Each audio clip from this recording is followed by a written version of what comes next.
উৎসার মাথায় থপ করে আগুন জ্বলে গেল। ইচ্ছে করলো মেয়েগুলোর চুল টেনে ছেড়ে ফেলতে। অন্যের বরের দিকে তাকানোর সাহস কত! একজন তো বলেই বসলো, ছেলেটাকে দেখেছিস? একদম ডার্ক চকলেট, ইচ্ছে করে একবারে খেয়ে ফেলি। আর একজন বলল, লুচ্চা বেডি, নজর সামলা, ওটা তোর জিজু হয়।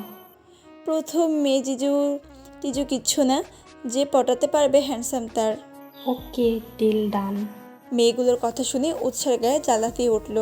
কথার কি শ্রী! এতদিন জানতো ছেলেরা মেয়েদের নিয়ে এমন উক্তি করে।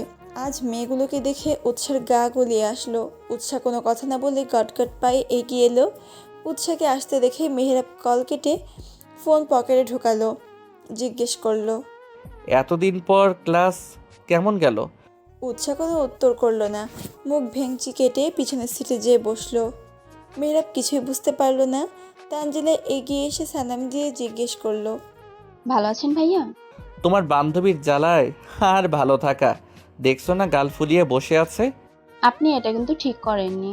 আমার বান্ধবীকে চুপি চুপি বিয়ে করে নিলেন, আমাদের জানালেনও না। It's not fair. আমাদের ট্রিট কই? এখন চলো ট্রিট দেই।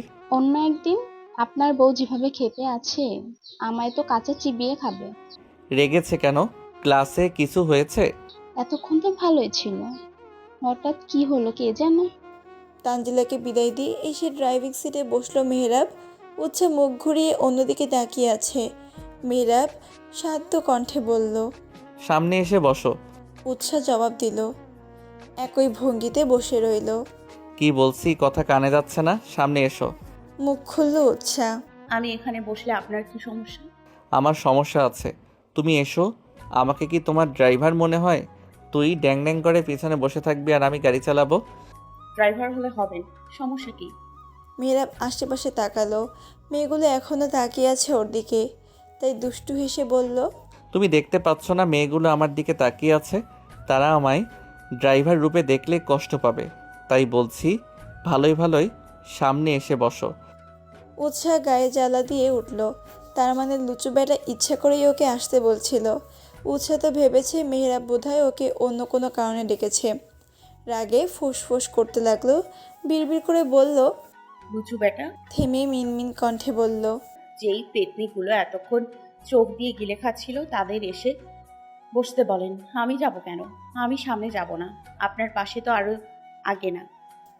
মেহেরাব ওকে শুনিয়ে শুনিয়ে বলল, তাহলে যাই, মেয়েগুলোকে ডেকে নিয়ে আসি। কি বলো? বউ বলেছে বলে কথা, আমি তার কথা না মেনে পারি? অন্যদের বউ তো তাদের এইটুকু বলে না, উল্টো রাগ দেখায়। সেদিক দিয়ে বলতে গেলে আমি অনেক ভাগ্যবান। ভাগ্যবান না ছাই, মেয়েগুলোর কাছে যান, তারপর মজা বুঝবো। কত ধানে কত চাল। উৎসার কাণ্ডে মেহেরাব মনে মনে হেসে কুটি কুটি হচ্ছে। ও প্রথমেই খেয়াল করেছে মেয়েগুলো ওর দিকে তাকিয়ে আছে। তার উপরে উৎসার হঠাৎ রাগের কথা শুনে বুঝতে দেরি হলো না ওর রাগের কারণগুলো মেয়েগুলোই।